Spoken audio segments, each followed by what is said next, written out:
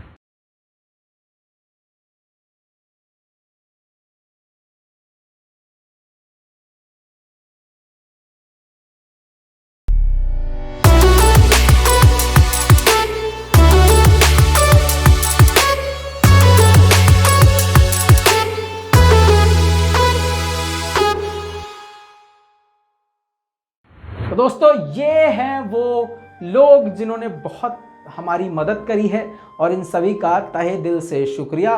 और आपसे उम्मीद है कि इसी तरह से आप अपने दुआओं में और अपने साथ में हमें याद रखेंगे।